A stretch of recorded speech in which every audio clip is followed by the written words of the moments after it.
गोस्वामी श्री तुलसीदास जी महाराज गोस्वामी श्री तुलसीदास जी महाराज रामचरित मानस के पंचम सोपान सुंदरकांड दोहा क्रमांक 38 में लिखने क्या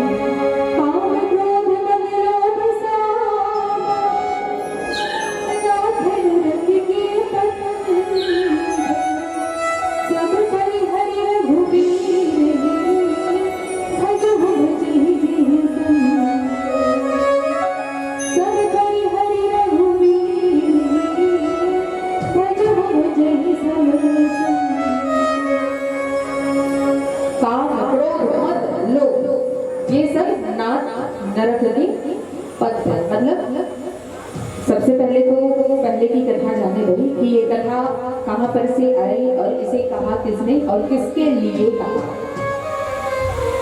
अयोध्या के सम्राट दशरथ और कौशल्या जी के पुत्र बनकर के ब्रह्मा ने संसार में आते हैं, केवट को नौका मानते युद्धा पार लगाते हैं। पंचवटी आश्रम में जब भगवान राम लक्ष्मण सीता जी का निवास होता है तो रावण आता है, सीता जी का हरण करके लंका नगरी में ले जाकर के अशोक वाटिका में बंदरी बना करके रख देता है। इधर भगवान राम भैया लक्ष्मण माता सीता जी की खोज कर रहे हैं, पेड़ों से लताओं से पूछे कि क्या तुमने मेरी सीता को देखा है। आप मनुष्य की भांति भगवान माता सीता जी की खोज कर रहे हैं। जटायु का दास संसार सुग्रीव को दर्शन किष्किंधा में प्रवेश भगवान का सुग्रीव से मित्रता हनुमान जी के द्वारा पता लगाया जाता है कि सीता जी कहाँ है। अब इससे पहले भी कथा चल रही थी, कभी के ममता पूछ हनुमान जी आते भक्ति का पता लगाने, माता सीता जी का पता लगाने के लिए, और विभीषण से उनकी भेंट होती है। अशोक वाटिका को उजाड़ते हैं भगवान हनुमान, अशोक वाटिका उजाड़ते हैं और लंका दहन करते हैं और वापस माता सीता जी का संदेश लेकर के भगवान राम के पास में वो आते हैं। अब आइए, सारा लंका में ये समाचार फैल गया क्या कि एक वानर आया था जिसने पूरी लंका को तहस नहस कर डाली, पूरी लंका को जला डाली। और हनुमान जो है लंका का संदेश लेकर के, सीता का संदेश लेकर के राम के पास चला गया। अब रावण के गुप्तचर जो है रावण को बताने लगते हैं कि हे राजा रावण, हनुमान जो है संदेश लेकर के चला गया। अब जो है राम जी सहित पूरी सेना अब लंका पर उतरने वाली, त्रिकुटा पर्वत पर चढ़ाई करने वाली, ये संदेश मिल जाता है रावण को। अब रावण को बड़ा गुस्सा आता है, वो तपस्वी राम, वो हमारा क्या बिगाड़ेगा, वो पूरे वानर भालू को लेकर के क्या हम पर विजय प्राप्त कर सकता है वो राम। ऐसा कहकर के जोर से हंसते हुए पूरी सभा में आकर के वो बैठ जाता है। और जैसे सभा में आकर के रावण बैठकर जोर जोर से हंसने लगता है, वहां पर सारे बैठे लोग, ये सभा है, आप लोग सभा, जैसे ये सभा है, मान लो की बात मैं एक राजा और मेरी सभा आप लोगों से, मेरी सभा आप लोगों से, मतलब आप मेरे सभा के सब, वैसे ही रावण का महल, रावण के महल पर सिंहासन पर रावण बैठा हुआ, उसकी सभा में सारे मंत्री गण बैठे हुए हैं। तो रावण आता है, जैसे उसे बात पता चलती कि राम जो त्रिकुटा पर्वत पर चढ़ाई करने वाला, लंका पर चढ़ाई करने वाला है, तो रावण अपने मंत्री गणों से पूछता है कि यहाँ उपस्थित सारे मंत्री गणों से मेरा एक प्रश्न है क्या कि मुझे कुछ सलाह चाहिए। अच्छा, आज से पहले रावण ने किसी से सलाह नहीं ली थी।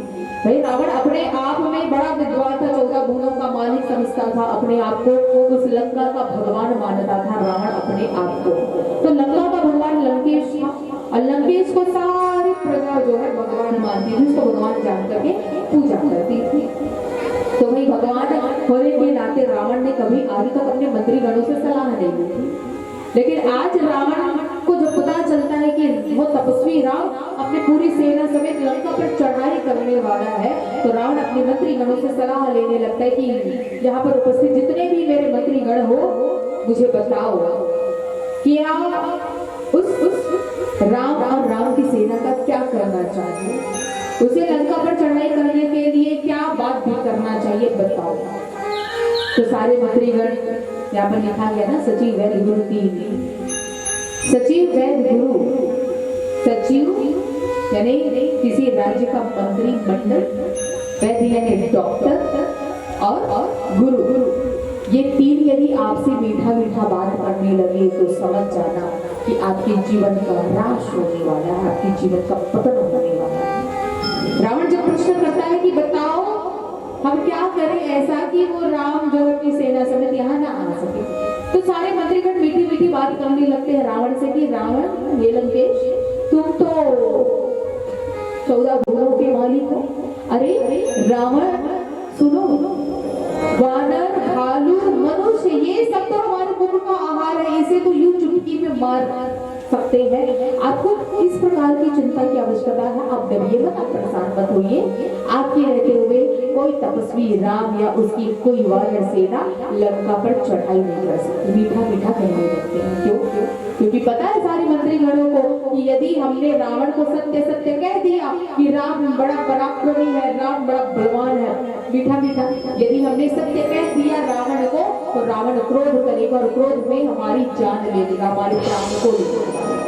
तो राजा रावण के डर से उसके मंत्रीगण उससे मीठा मीठा कहने लगे कि हे रावण, तुम्हारे अंदर तो इतना प्रताप है कि तुम्हारे हाथ का आहार है वानर भालू।